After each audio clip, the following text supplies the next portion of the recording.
Today I'm talking to Darrel Pinto, who is the VP of Research and Industry Advancement at the Canadian Venture Capital and Private Equity Association. Welcome, Darrel, and thank you very much for doing this interview. You took your GC index profile and it came out, you are a combination of game changer and implementer.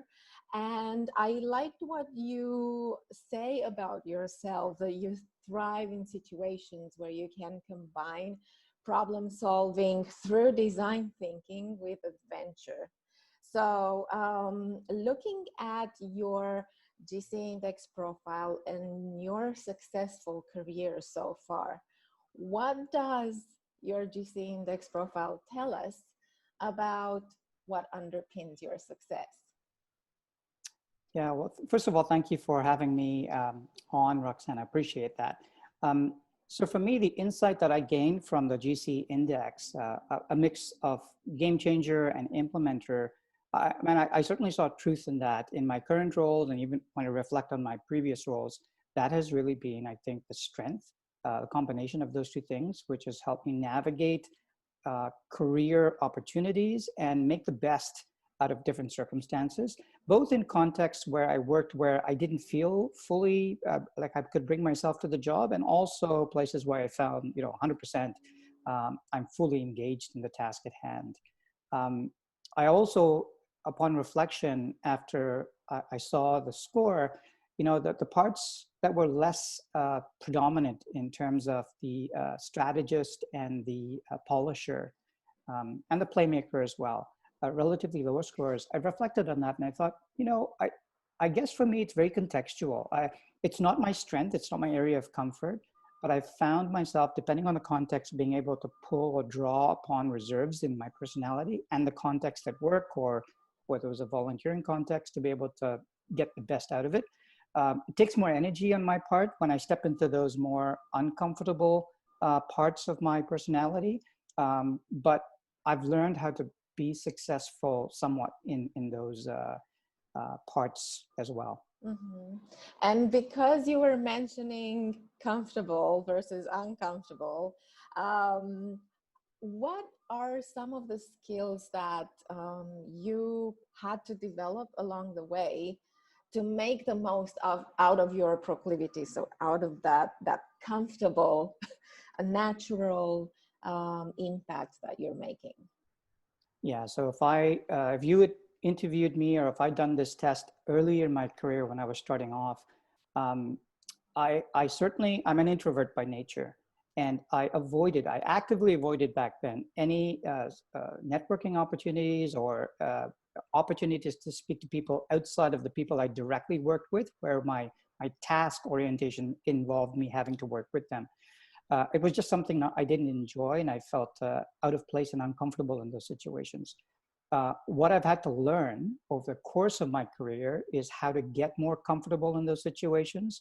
And really the game I played in my mind was change the context. So this is not a stressful situation where I'm putting myself out there with people I don't know and maybe be rejected.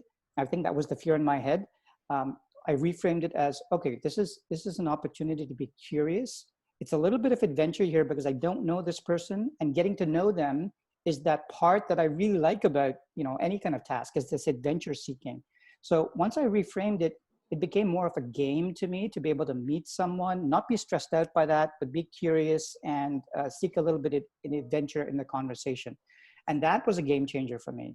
And no pun on words intended here. Right. But it was a game changer for me because it started to be less stressful, and I started putting myself more out there. And now when I tell people I'm an introvert, they don't believe me, because I appear, at least on the outside, to be very extroverted in these networking sessions or opportunities, whereas before I would actively avoid it. But it really was, I think, for me, a mental reframing of the very same situation. One is more threatening and the other is completely less threatening and an adventure. Right. Would you say that happened because of your game changer profile? So do you see a connection with that now? I would say probably for sure, but Mhm. really what helped be a catalyst in that journey was one, actually several, but one mentor jumps to mind. And, this mentor never told me what to do because I had heard all the books that said this is a good thing to do, networking. But what she did very strategically, and maybe unintentionally, maybe this was part of her personality, is she would take me with her to shadow her at all these business meetings or networking opportunities. And I got to observe firsthand someone who was brilliant at the skill that I was learning. So I actually learned by watching. And that was a very non-threatening way to learn, because for me, it wasn't me on the spotlight trying to build connections. I was watching an expert do it. And over time, I kind of learned the amazing ability that she had, and got to absorb Mhm. some of it by watching her. And so, okay, you worked on some skills here to build even more on your proclivities, on your profile. When when have you felt in your career that you were most in tune with your proclivities? Yeah, I would go back to the mentor example.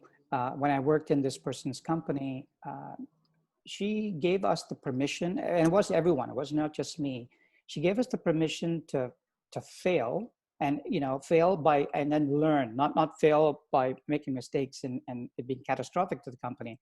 So I felt like I could experiment and innovate, and if I failed, it was okay, as long as it was a planned or a reasonable risk we were taking in order to then learn from and build something better. Um, she never penalized us for these mistakes. In fact, she encouraged us. And I think that culture really resonated with my game changer aspect, where I felt I could experiment, and my implementer as well. I mean, I had these ideas, they were outside the beaten path to some degree, but as long as I framed that experiment or that pilot as a less risky opportunity to try something, and if we failed, it's okay, we'll iterate. And if it succeeded, great, it would be an indication to do something new. So she gave us the permission to do that and really supported that culture. And I think that was where I found, for the first time in my career, that I was actually taking more risks along this innovative journey, which I really like. Yeah, and it's wonderful how you put it. It's taking more risks in this innovative journey while also feeling supported. That's a wonderful combination. I think, as you mentioned, for a game changer and implementer, that's pretty important, because yes, the game changer will go with new ideas and with innovation, whereas the implementer needs the support of what we know has previously worked, right? So that was a beautiful framework to go for trial and error, right? That was the combination. Um, so now, because we've had this beautiful description of where you felt more in tune with your proclivities, do you have an example where you felt maybe least in tune? Yeah, absolutely. It was a job where the environment was completely different. And I only managed to stick around for a year before I realized there was a disconnect between where I thrived from a personality and context perspective and where this environment was very different. And here I had someone I reported into who was a micromanager and didn't want to take any risk. So the ability, sort of my natural proclivity to be able to, pilot, take risk, and learn was inhibited to a degree where I just felt constrained. And that, coupled with I didn't know what the expectation was, because it was a little bit of a black box in terms of how it was communicated to me, what we are trying to do as a company. So not knowing what the long-term goal is and being inhibited by sort of that mini risk-taking, it really, I think, uh, ring fenced very tightly my game changer aspect. And the implementer to some degree suffered there too, because I wasn't able to implement anything that I thought was strategically attuned with the long-term direction, because I was a bit of a black box what that long-term direction was. So I found that I really didn't enjoy getting up on Mondays and going into this place of work.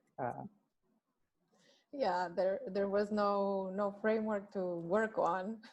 Um, and I was wondering, given your current um, your current role right now, and you obviously know how you work best and how you are at your best and how you can make your best impact. But what about the people that are around you now?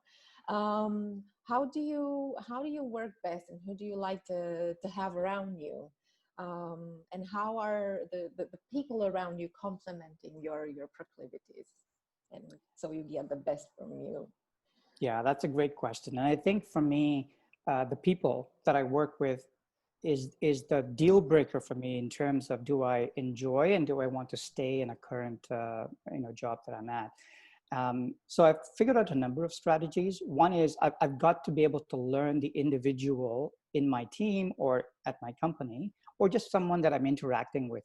I need to really understand what is their game changer index, if you will, or their personality DNA, because I want to be able to get the best out of them and the best from them, and support them also in their own journeys of growth professionally. So if I spend a lot of time, and I do, trying to understand that, I'm able to figure out this puzzle of what makes the best combination in a given project, or who I need to call on if I'm struggling with something, because they have strengths that offset my own areas of weakness. Um, I would say that that is still a journey, learning people, learning what makes them tick. Um, it's it's something I'm better at than 20 years ago, but I think for me that's the secret sauce. Coming back to your question, I think right now at my work, it's a very innovative place. It encourages risk taking and innovation and growth, and like I explained earlier on, that is my sweet spot in terms of where this game changer and implementer index come together. So I'm quite enjoying the combination of the environment and certainly the people. Getting to know them better is still a journey for me. That's and thank you for sharing that. And that it was great to hear that you're thinking about how they make their best impact, and how what their strengths are, and how they can complement your strengths. I think perhaps one of the powers of the GC index is to help people align the framework and the language, and understand how they work, and how they can work together better. So it was great to hear you say that. And thank you so much for your time and for this interview. My pleasure, Roxana.